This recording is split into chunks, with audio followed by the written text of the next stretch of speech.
Hello दोस्तों, कैसे हो आप सब। मुझे आशा है कि आप लोग अच्छे होंगे, स्वस्थ होंगे, मस्त होंगे और अपनी पढ़ाई बहुत ही अच्छे तरीके से कर रहे होंगे। तो हम लोग जो है आज एक नया चैप्टर है रासायनिक अभिक्रिया एवं समीकरण। इस चैप्टर से संबंधित कुछ महत्वपूर्ण ऑब्जेक्टिव क्वेश्चन लाया गया है जो आपके लिए, आपके एग्ज़ाम के लिए बहुत ही महत्वपूर्ण होगा। अगर आप इस 10 क्वेश्चन का सेट अच्छी ढंग से याद कर लेते हैं तो आपके एग्ज़ाम में सही ढंग से यह क्वेश्चन बन जाएगा। तो अब हम स्टार्ट करते हैं, जिसमें अपना पहला क्वेश्चन क्या है, निम्नलिखित में से कौन सा रासायनिक परिवर्तन है। अर्थात ये जो मेरा ऑप्शन है इसमें से छांटना है कि कौन सा ऑप्शन ऐसा है जो कि रासायनिक परिवर्तन को बताता है। पहला ऑप्शन है बर्फ़ का पिघलना, दूसरा ऑप्शन है पानी का उबलना, तीसरा ऑप्शन है लोहे पर जंग लगना और लास्ट ऑप्शन है नमक का घुलना। अब देखिए, बर्फ़ का पिघलना भौतिक परिवर्तन हो जाएगा, पानी का उबलना ये भी भौतिक परिवर्तन हो जाएगा, लेकिन ये अपना जो आंसर है सी, लोहे पर जंग लगना, ये क्या हो जाएगा, रासायनिक परिवर्तन। और फिर पुनः नमक का घुलना, ये भी क्या है, रासायनिक ये भौतिक परिवर्तन है। अर्थात मेरा अपना आंसर क्या हो जाएगा, ऑप्शन नंबर सी। अब देखिए नेक्स्ट क्वेश्चन है 2 नंबर, रासायनिक अभिक्रिया में द्रव्यमान संरक्षण के नियम किसने दिया। अर्थात ये पूछा जा रहा है कि द्रव्यमान संरक्षण का जो नियम है यह किसके द्वारा दिया गया था। ऑप्शन ए कह रहा है डाल्टन, ऑप्शन बी कह रहा है लवाजिए, ऑप्शन सी कह रहा है बोर्ड, ऑप्शन डी कह रहा है न्यूटन। तो ये तो खैर याद रखने वाला है, इसमें कुछ समझना नहीं है बल्कि याद रखना है। ये क्या हो जाएगा अपना ऑप्शन नंबर बी, अर्थात लवोजियर जो है ये क्या है, द्रव्यमान संरक्षण के नियम का निर्माता है। अर्थात यही लेवोजिए के द्वारा ही द्रव्यमान संरक्षण के नियम दिया गया था। अब तीसरा क्वेश्चन है संतुलित समीकरण का पालन करता है। अर्थात संतुलित समीकरण जो है किसका पालन करता है, किस नियम का पालन करता है। ऑप्शन ए कह रहा है ऊर्जा संरक्षण का नियम, ऑप्शन बी कह रहा है द्रव्यमान संरक्षण का नियम, ऑप्शन सी कह रहा है गति नियम, ऑप्शन डी कह रहा है आवर्त नियम। तो इसके लिए अपना आंसर क्या हो जाएगा, द्रव्यमान संरक्षण के नियम।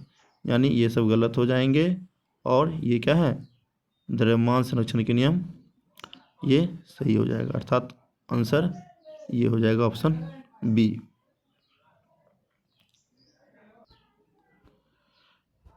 अब नेक्स्ट क्वेश्चन है चौथा, calcium carbonate goes to CaO plus CO2 किस प्रकार की अभिक्रिया है। मतलब ये जो है किस प्रकार की अभिक्रिया का उदाहरण है। तो ये ऑप्शन ए कह रहा है संयोजन, ऑप्शन बी कह रहा है अपघटन, ऑप्शन सी कह रहा है विस्थापन, ऑप्शन डी कह रहा है द्विविस्थापन। तो बताना है कि आंसर कौन सा हो जाएगा। तो ये आंसर हो जाएगा अपघटन। यानी ये जो अपघटन है यही अपघटन अभिक्रिया का ये क्या हो जाएगा, उदाहरण हो जाएगा। अपघटन अभिक्रिया में क्या होता है, एकल उत्पाद टूट करके 2 या 2 से अधिक उत्पाद का निर्माण करता है। अब देखिए ये CaCO3 क्या हो गया, कैल्शियम कार्बोनेट, CaO क्या हो जाता है, यानी ये जो है कैल्शियम ऑक्साइड है और ये क्या हो जाएगा, कार्बन डाइऑक्साइड हो जाएगा। इस प्रकार से यह अपघटन अभिक्रिया का उदाहरण हो जाएगा। नेक्स्ट क्वेश्चन है 5 नंबर, जिस अभिक्रिया में ऊष्मा निकलती है वह कहलाती है। अर्थात जिस अभिक्रिया में ऊष्मा का निर्माण होता है उस अभिक्रिया को कौन सी अभिक्रिया कहेंगे। ऑप्शन ए कह रहा है ऊष्मा शोषी या ऊष्मा क्षेपी या प्रकाश रासायनिक अभिक्रिया या विद्युत रासायनिक अभिक्रिया। तो अब ऑप्शन बताना है इसमें से कौन सा ऑप्शन सही होगा। तो यहाँ ऊष्मा निकलने की बात हो रही है, तो जिस अभिक्रिया में ऊष्मा निकलता है उसको क्या कहते हैं, ऊष्मा क्षेपी रासायनिक अभिक्रिया कौन सी अभिक्रिया कह देंगे? ऊष्माक्षेपी रासायनिक अभिक्रिया। मतलब ये जो है ऊष्माक्षेपी रासायनिक अभिक्रिया का उदाहरण हो जाएगा। अब नेक्स्ट क्वेश्चन है, अगला प्रश्न 6 number, Fe+CuSO4 goes to FeSO4 + Cu, यह किस प्रकार की अभिक्रिया का उदाहरण हो जाएगा? यानी ऑप्शन ए कह रहा है संयोजन, ऑप्शन बी कह रहा है अपघटन, ऑप्शन सी कह रहा है विस्थापन और ऑप्शन डी कह रहा है उदासीनीकरण। तो यह किस प्रकार की अभिक्रिया का उदाहरण हो जाएगा? तो विस्थापन अभिक्रिया का उदाहरण हो जाएगा। अब देखिए इसके लिए हम एक एग्जाम्पल ले लेते हैं संयोजन के लिए, जैसे कार्बन प्लस ऑक्सीजन। अब ये जो है आपस में अभिक्रिया करके क्या बना लेगा? Carbon dioxide. ये क्या हो यह संयोजन अभिक्रिया का उदाहरण हो गया। अब देखिए अपघटन, ये तो दिया हुआ है ही, Fe+CuSO4 तीर चिन्ह, अब क्या हो जाएगा? FeSO4 + Cu। अब यहाँ देख रहे हैं कि ये जो है Fe जो कि CuO से अधिक क्रियाशील है, इसलिए कॉपर सल्फेट से कॉपर को विस्थापित कर दिया है और यहाँ क्या बन गया है? Ferrous sulphate. यानी यहाँ पर क्या हो रहा है? विस्थापित कर रहा है कॉपर को। कौन? तो ये Fe। इसलिए इस अभिक्रिया को क्या कह देंगे? विस्थापन अभिक्रिया। अब एक और एग्जाम्पल है उदासीनीकरण के लिए, तो इसके लिए देख लीजिए। तो यानी उदासीनीकरण अभिक्रिया में क्या होता है? कोई जो है अम्ल किसी भस्म से अभिक्रिया करती है तो लवण NaCl प्लस में जल बनाती है। अब ये जो अभिक्रिया होगी किस प्रकार की अभिक्रिया हो जाएगी? तो उदासीनीकरण अभिक्रिया का उदाहरण हो जाएगी। इसलिए ये हो गई उदासीनीकरण अभिक्रिया का उदाहरण। चलिए तो अब अगला क्वेश्चन होगा 7 नंबर। क्या है 7 नंबर क्वेश्चन? क्या कह रहा है? Sodium hydroxide plus HCl goes to NaCl + H2O। अब देखिए इसका एग्जाम्पल हम पीछे ले ही लिए हैं। अब बताना है कि यह किस प्रकार की रासायनिक अभिक्रिया होगा। ऑप्शन ए अपघटन, ऑप्शन बी संयोजन, ऑप्शन सी उदासीनीकरण, ऑप्शन डी विस्थापन। अब देखिए यही एग्जाम्पल हम पीछे जो है बता दिए हैं 6 नंबर प्रश्न में। तो यहाँ पर यह किसकी उदाहरण हो जाएगी? तो हो जाएगी उदासीनीकरण अभिक्रिया का उदाहरण हो जाएगा। अब चलिए अपना अगला क्वेश्चन ले रहे हैं। देखिए 8वां क्वेश्चन क्या कह रहा है? ऑक्सीकरण का अर्थ है, यानी ऑक्सीकरण का क्या अर्थ होगा? ऑप्शन ए कह रहा है ऑक्सीजन का हटना, ऑप्शन बी कह रहा है हाइड्रोजन का जुड़ना, ऑप्शन सी कह रहा है ऑक्सीजन का जुड़ना, ऑप्शन डी कह रहा है इलेक्ट्रॉन का ग्रहण करना। तो अब देखिए पहले हम सबों का एग्जाम्पल ले लेते हैं, जिससे पता चल जाएगा कि यह जो है ऑक्सीजन का हटना क्या कहलाता है, हाइड्रोजन का जुड़ना क्या कहलाता है। सबसे पहले ऑक्सीजन का हटना। अब ये जो ऑक्सीजन का हटना है इसको हम क्या कह देंगे? यानी अवकरण या इसी का एक और नाम है अपचयन। ये हो गया। और अगला क्या हो जाएगा? हाइड्रोजन का जुड़ना। ये क्या हो जाएगा? ऑक्सीकरण। ये क्या हो जाएगा? ऑक्सीकरण या इसी का एक और नाम है, या में क्या कह दोगे? यानी उपचयन। ये हो जाएगा उपचयन या ऑक्सीकरण। नेक्स्ट क्या हो जाएगा?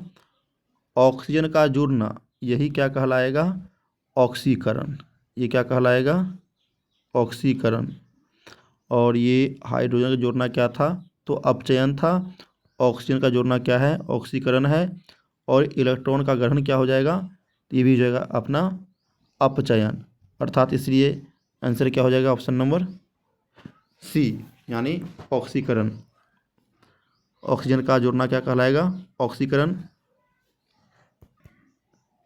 अब देखिए अपना 9 नंबर क्वेश्चन क्या कह रहा है? अपचयन का अर्थ है। यानी अपचयन का क्या अर्थ होगा? ऑप्शन ए कह रहा है ऑक्सीजन का जुड़ना, ऑप्शन बी कह रहा है ऑक्सीजन का हटना, ऑप्शन सी कह रहा है ऊर्जा निकलना, ऑप्शन डी कह रहा है रंग बदलना। अब ये सब तो अभिक्रिया का ही गुण है, लेकिन हमको यहाँ पर प्रॉपर पूछ रहा है किसके लिए? अपचयन का अर्थ पूछ रहा है। तो अभी हम पीछे बता ही दिए थे अपचयन, यानी अपचयन में क्या होता है? तो अपचयन में हाइड्रोजन का जुटना होता है, हाइड्रोजन का जुटना, यानी हाइड्रोजन क्या हो जाएगा? जुटना हो जाएगा। यानी अपचयन का अर्थ बता दिए, अपचयन का अर्थ क्या होता है?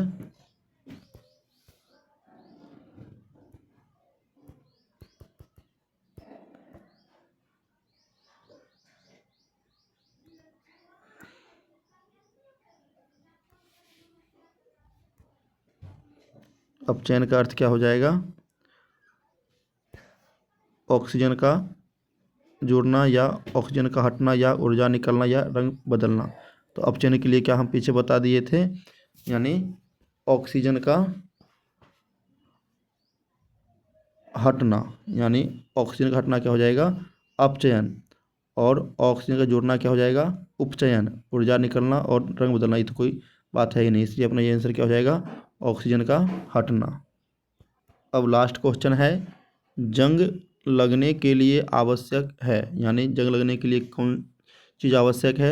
ऑप्शन ए कह रहा है केवल जल, ऑप्शन बी कह रहा है केवल ऑक्सीजन, ऑप्शन सी कह रहा है जल और ऑक्सीजन दोनों, ऑप्शन डी कह रहा है कार्बन डाइऑक्साइड। इसका अपना आंसर क्या हो जाएगा? ऑप्शन नंबर सी, जल और ऑक्सीजन दोनों। अर्थात केवल जल रहेगा तो भी जंग नहीं लगेगा और केवल ऑक्सीजन रहेगा तो भी जंग नहीं लगेगा, इसके लिए दोनों चाहिए, अर्थात जल और ऑक्सीजन दोनों। तो इस प्रकार से ये 10 क्वेश्चन का जो सेट था ये समाप्त हुआ। अब जो है हम लोग अगले दिन मिलेंगे नए वीडियो के साथ। तो अब हम अपने वीडियो को समाप्त करते हैं। Thank you.